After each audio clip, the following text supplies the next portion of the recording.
We are beginning our belated Advent series this morning since I messed up in my calendaring and had to finish up our last Fruit of the Spirit one last week. If you didn't get the last Fruit of the Spirit one, it's on the website. Log on and you can listen. But this series is going to focus on the things we really want for Christmas. What I really want for Christmas is peace. This time of the year is so crazy. There's so many things you got to do. You got to go to all these different parties. You got to make all these cookies. You got to go shopping and get the presents, and then you got to wrap them, and then you got to make sure that you wrapped them correctly, and then you got to put them under the tree. You got to do all these things, and it seems like we're doing so many things around Advent season, preparing for Christmas, that we've lost the wonder of Christmas. Think back when you were 5 years old, how wonderful Christmas was. It was magical. Well, it seems as if we've lost that, and I have a method I want to use this morning for helping us all to restore the wonder of Christmas. It's a very simple 5-step method, and I'm calling it the crosswalk method. It's the crosswalk method for restoring your wonder at Christmas. Now, I don't know about you, but when I went to kindergarten at 5 years old, it was a long time ago. That's when dirt was new. And the day before I went to kindergarten, my grandfather came to our house. Because back then, they didn't have buses for where I lived. I lived about 1.5 miles from school, and at 5 years old, I had to walk to school every day. And my grandfather wanted to make sure that I knew how to get there safely.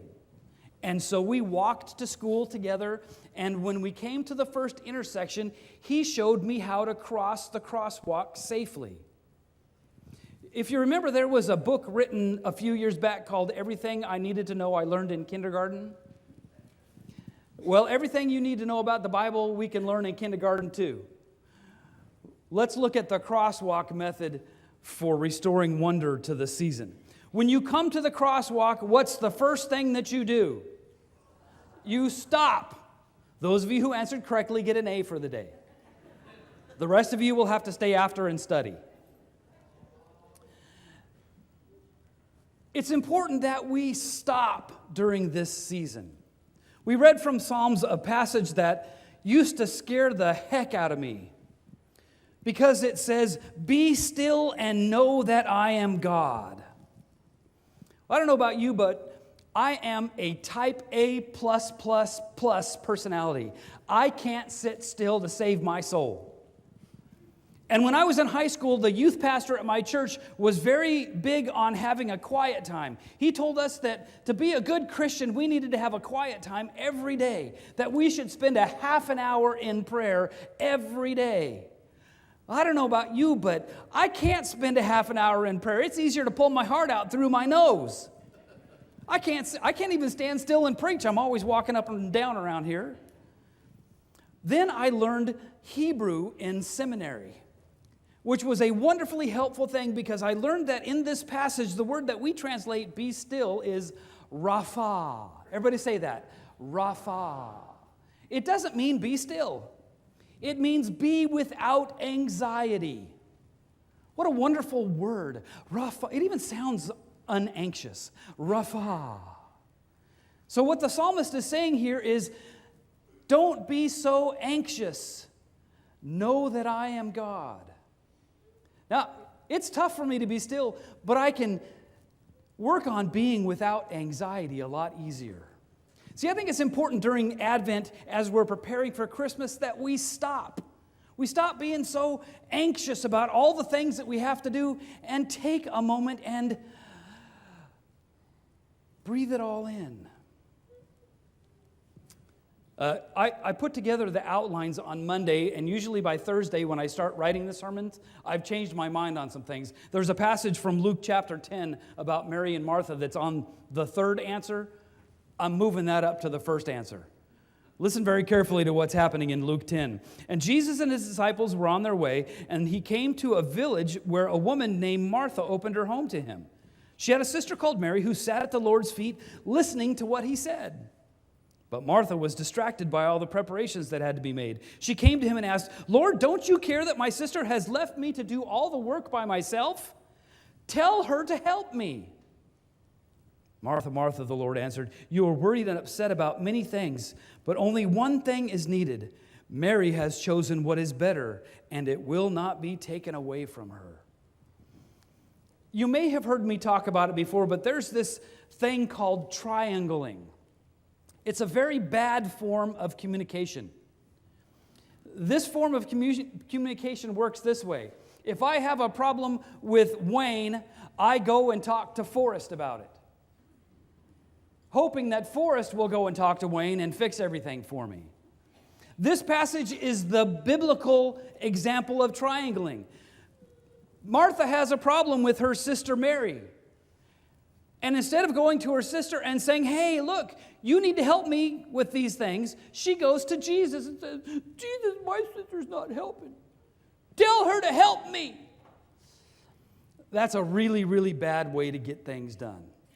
If you want to solve the problem, you need to go to the person you have the problem with. Now, I'm sure that nobody here has a problem with me at all. Yeah. But if you did, I have some good news for you. In 40 years almost of ministry, I have never yet hit anyone. Yet. I've never even raised my voice at anyone. If you have a problem with me, please feel free to come and tell me about the problem. I'm happy to try and work it out with you. If you have a problem with me, don't go to Wayne. He'll just make the problem worse. If we want to have good communication with the other reason that you need to come talk to me about it is my clairvoyant abilities are almost nil. I can't read minds at all. If you don't come tell me what's wrong, I won't know. We need to work things out together, especially during this season. We need to stop and take some time to be Rapha. We need to rid ourselves of the anxiety that we can find during this season. We need to focus on God even when our hands are busy. Okay, you get to the the crosswalk, and you stop, and then you look both ways. You don't dash out in the street because there's too many distractions. There are too many distractions during this season, and we forget to look at all of the things around us. Once all of our children left the nest, we stopped doing the Christmas tree every year because Dad hated putting it together. But there's one thing I miss about putting together the Christmas tree. It's not putting together the Christmas tree. It's going through the ornaments and pulling out all of those obnoxious little macaroni and toothpick-encrusted ornaments that our boys made when they were in preschool. And the memories that come with each one of them. We need to look at the things around us and remember the wonderful memories of our past. The other thing I like doing is I like driving around and looking at all the light decorations that people put up. When we stop and look at the cues of the season, the wonder of the season can begin to come back to us. It's important to take time to ponder, and it's important to look at what God has for us in the season. When we come to the crosswalk, we stop and we look and then we listen. Oh boy, this is a good group. The first service messed that one up. You listen because sometimes there's a corner and you can hear a truck or a car before you can see it. We need to take the time to listen because we can't always see the oncoming traffic. The sounds of the season have a message for us. Listen again to that passage from Luke. "And there were shepherds living out in the fields nearby, keeping watch over their flocks at night, and an angel of the Lord appeared to them, and the glory of the Lord shone around them, and they were terrified. But the angel said, 'Do not be afraid. I bring you good news of great joy that will be for all the people.'" Ladies and gentlemen, there was a huge change in humanity right at that moment. You see, for all the time before that, God focused only on His chosen people, the Hebrews, the Jews. He wanted to make sure that they kept His word and His law together. But then something happened. With the coming of this Christ child, the good news now became for all the people, for everybody. God wasn't focused on one little group of people. God was now focused on everyone.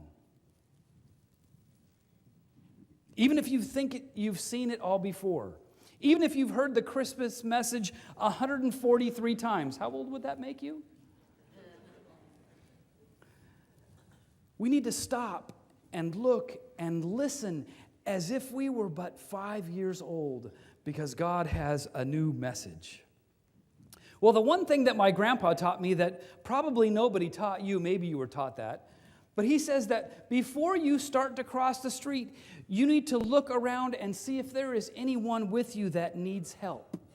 Maybe there's another little kid who's scared to cross the street. You can reach out and hold his hand. Maybe there's another little kid who has too much to carry and you can help them carry it. We need to help others across. We need to follow the shepherd's example. When they had seen him, they spread the word concerning what had been told to them about this child. This Christmas season is a wonderful time to spread the word. Now, you may say, well, I don't know very much about the Bible. I'm not even a very good Christian. Well, look at who the message of the birth of Christ was given to. Wasn't given to the king, wasn't given to the local priest, it was given to the shepherds. The shepherds were the lowest social rung in society at that time. Nobody wanted their children to grow up to be a shepherd because shepherds lived out in the fields with their sheep. They didn't have homes. And when you sleep out in the field with the sheep all the time, you don't smell very good. They never married. They didn't have children. And yet that's who God chose to be the messengers of the birth of Christ. You see, God chooses ordinary people to do extraordinary things. It's so simple to invite somebody to church. It's so simple to share a Christmas celebration with them. Even ordinary folks can do extraordinary things. Invite your neighbors to celebrate, especially on the Cantata Sunday in 2 weeks. What a wonderful time to bring folks to church so they can experience the joy of Christmas. Maybe they're lonely because they don't have any family in the area, or maybe they're sad because they've recently lost a loved one. What an opportunity to help them across. I think I've told you before, there was a survey that was done in the 70s of folks who attended the Billy Graham Crusades and went down front to accept Jesus as their Savior, while Billy was saying, don't worry, the buses will wait, the buses will wait. They surveyed those folks 2 years after that event, and they discovered that only 3% of those folks were still attending a church regularly. At the same time, they did a study of folks who had been invited to church by a family member or a friend and had had a life-changing experience because of that. Of those people, 92% were still going to church 2 years later. You see, God does extraordinary things through ordinary people. You don't have to be Billy Graham. All you have to do is look and listen and stop for a minute and see who needs help to get across. And finally, the last thing we need to do during this season to restore the wonder is we need to savor the journey. As you're walking across this Advent season, savor all the things that you experience. Don't just do it because you got to do it. Don't just rush because it all has to be done. Take a moment and savor what's going on. Even though you have a gazillion things to do, don't get caught up in the frenzy. Even though your hands are busy, your mind can be without anxiety. And even though your schedule is full, your heart can still find meaning. The wonder of Christmas can be restored if you'll stop. Be without anxiety. Rapha. If you'll look at all of the beauty that this season has to offer, if you'll listen to the sounds that can remind us of those times when Christmas was wondrous to us. And then if you'll pay attention to those around you and help others across who need help. And finally, when you savor this season, the wonder will